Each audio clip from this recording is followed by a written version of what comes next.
Il y a des hommes qui rentrent à la maison nerveux, farouches, même pas un sourire à leur femme.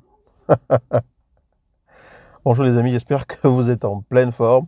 En tout cas, ça c'est le message que je reçois de Stéphanie qui m'écrit en me disant « Mon mari est fâché tout le temps. J'ai l'impression que je lui ai fait quelque chose et qu'il m'en veut, mais il ne me le dit pas. Quand il rentre du travail, parfois, je lui ai fait son plat préféré, mais il est nerveux. Il n'a même pas un sourire, même pas une marque d'attention pour moi quand il rentre de son travail. Et tous les jours, c'est pareil. J'ai beau le lui dire, il fait toujours la même chose. Quand il rentre, il est toujours nerveux, il est toujours fâché. Et c'est après qu'il se détend. Après, oui, il dit que tout va bien, il dit que c'est la fatigue et tout, mais est-ce que c'est normal de se comporter ainsi? Si vous avez un mari, un partenaire, un conjoint, un homme avec lequel vous vivez et que vous avez constaté ce genre de choses, ce genre de comportement de sa part, alors cette vidéo va certainement vous intéresser parce que je vais vous révéler ce qui fait qu'un homme puisse se comporter de cette façon. Oui, en effet. Il y a une explication possible à cela, quelque chose qui va peut-être vous ouvrir les yeux et vous permettre de comprendre pourquoi ça peut être ainsi et en même temps vous aider à comprendre comment vous pouvez agir dessus, que ce soit vous ou lui. Avant d'aller plus loin, j'espère que vous êtes en pleine forme. Je suis Yannick TM. On est vendredi et tous les vendredis, on parle couple. Vous êtes sur votre chaîne, Pépites et Graines de Conscience. Et si c'est la première fois que vous arrivez ici, pensez simplement à vous abonner. Cliquez sur le bouton j'aime pour aimer cette vidéo et ensuite partagez-la. Alors, qu'est-ce qui se passe dans la tête d'un homme pour qu'il rentre à la maison étant nerveux? Je ne dis pas que c'est ce qu'il faut faire. Voilà, quand vous rentrez chez vous, soyez quand même souriant, montrez quand même à cette femme qui vous attend, qui a tellement de choses à vous raconter, que vous êtes content de la voir quand même. C'est la moindre des choses, n'est-ce pas? Mais qu'est-ce qui se passe dans la tête d'un homme? Il faut comprendre ceci. Ce que je vais expliquer, c'est un fonctionnement global. Tout le monde ne fonctionne pas exactement pareil. Il y a des femmes qui fonctionnent de cette façon, il y a des hommes qui fonctionnent de cette façon, mais en majorité, en général, ce sont des hommes qui vont fonctionner de cette façon d'après certains psychologues. Il y a deux choses qu'il faut retenir pour commencer. Un, une femme, c'est un être de relation. Bon, nous sommes tous des êtres de relation, oui, mais une femme, elle a besoin de communiquer avec vous pour conforter le fait qu'elle est en relation avec vous. C'est instinctif, d'accord? C'est comme ça que son cerveau est calibré. Elle ne peut pas être en relation avec vous et ne pas vous exprimer ce qu'elle ressent, ne pas vous exprimer ses émotions, ne pas vous exprimer voilà, l'envie de partager avec vous certains événements de sa journée. Vous allez peut-être remarquer que votre femme va vivre quelque chose dans la journée et va avoir une seule hâte, prendre son téléphone, vous appeler pour vous raconter ce qu'elle vient de vivre. Vous allez peut-être vous dire, mais elle aurait pu me raconter ça ce soir. Mais comprenez que c'est comme ça qu'elle fonctionne, c'est son fonctionnement. Elle a besoin d'être en communication, en lien avec vous pour se sentir en relation. Le cerveau de la famille fonctionne comme ça. Le cerveau de l'homme, par contre, fonctionne un peu différemment. L'homme a besoin, selon l'auteur de Les hommes viennent de Mars et les femmes de Vénus, je ne sais plus comment il s'appelle, mais bon, allez chercher. Il explique que l'homme a besoin de ces moments où il va entrer en quelque sorte dans sa grotte, de se retirer un peu de tout, pour laisser tomber la pression de toute la journée, afin de retrouver ses esprits, afin de pouvoir laisser toute cette tension-là derrière lui, pour être prêt à pouvoir revenir dans la relation, à pouvoir être vraiment présent avec son partenaire, avec sa partenaire, avec sa partenaire, avec sa femme.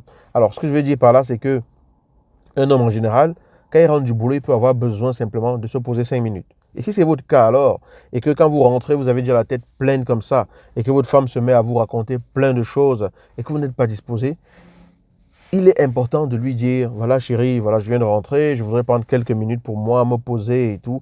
Donne-moi juste 5-10 minutes que je me retrouve, que je me calme un peu, et après je serai à toi. Ça, c'est quelque chose de très important parce que ça va permettre deux choses.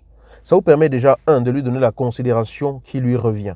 De lui montrer que vous savez qu'elle a quelque chose qu'elle veut partager avec vous. De lui montrer que vous savez qu'elle veut passer un moment relationnel, émotionnel, de partage, d'effusion, peut-être de sentiments avec vous. Et en lui exprimant cela, vous la rassurez. Vous calmez son cerveau. Vous calmez ses interrogations. Vous lui offrez, d'accord, votre disponibilité après que vous soyez retrouvés vous-même. D'accord? Et vous, mesdames, il est important, lorsque vous avez quelque chose à partager à votre homme et que vous vous rendez compte que, bon, il n'est peut-être pas très disposé, il vient de rentrer, il a la tête comme ça, il faut comprendre que l'homme peut avoir besoin de se retrouver 5-10 minutes tout seul et vous pouvez lui proposer, alors vous dire, ah chérie, j'ai quelque chose de fantastique que j'aimerais partager avec toi aujourd'hui. Je vais te raconter ce qui s'est passé et crois-moi, j'ai hâte de te raconter ça. Mais je sais que tu es fatigué. Je sais que la journée a certainement été chargée pour toi. Je sais que tu as peut-être besoin de quelques minutes pour te poser. Voilà. Relaxe-toi, détends-toi, prends un peu de temps pour toi. Voilà, quand tu seras disponible, quand tu seras disposé. Quoi? C'est quoi ce français? Quand tu seras disponible, j'aimerais vraiment te raconter cela. Ça permet à votre homme de comprendre que vous savez qu'il est important pour lui de se retirer dans sa grotte. Ça lui permet de comprendre que vous savez comment est-ce qu'il fonctionne. Ça lui permet de comprendre que vous lui donnez de la considération et que vous ne passez pas seulement le temps à lui reprocher de ne pas être disponible tout de suite. Parce que personne ne peut être disponible tout de suite, tout le temps. On est des êtres humains. Ça veut dire qu'on a une énergie qu'on dépense, des choses que l'on fait et on s'épuise aussi. Donc c'est important de comprendre comment fonctionne la personne avec qui vous êtes et qu'avec cette personne-là, vous puissiez trouver le rythme de fonctionnement qu'il faut. D'accord? C'est ça la vie de couple, c'est ça la vie ensemble. OK? Donc, si vous vous plaignez que votre homme, quand il rentre, il est nerveux tout de suite, il n'est pas disponible pour vous et tout, observez un peu son comportement. D'ailleurs, vous dites dans votre question qu'il se détend par la suite. Ça veut dire qu'en fait, il a peut-être justement besoin d'avoir ce temps-là pour lui afin de plus facilement vous retrouver. C'est vrai, on peut peut-être se dire, mais à quoi ça lui sert? Ça devrait lui suffire d'être à la maison pour être détendu et tout. Non, ça ne marche pas forcément comme ça. Ça ne marche pas forcément de cette façon-là.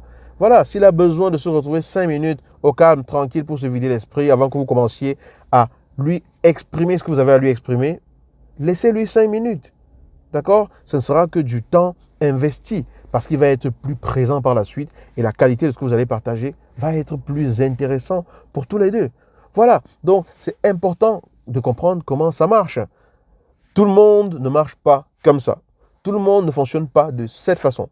Mais si vous constatez que le vôtre, il a tendance à fonctionner comme ça, ou que vous avez tendance à fonctionner comme ça, c'est important de prendre cela en considération. Ce ne sont pas des obstacles à un échange dans votre relation. Ce ne sont pas des obstacles à une relation plus épanouie. C'est simplement des éléments à prendre en considération et de savoir s'ajuster en fonction de cela pour surfer de façon la plus fluide sur la vague. D'accord? Quand un surfeur est face à une vague, il n'attaque pas forcément de front. Il cherche comment la prendre pour surfer dessus comme il faut, sans que la vague ne lui ôte la vie. Vous voyez ce que je veux dire? Enfin, je pense que vous voyez ce que je veux dire. Voilà ce que je voulais partager dans cette vidéo du vendredi. Et n'oubliez pas, on ne juge personne ici, on ne donne de leçons à personne. On construit simplement ensemble. Et je vous dis à vendredi prochain pour la prochaine vidéo. Couple. Ciao.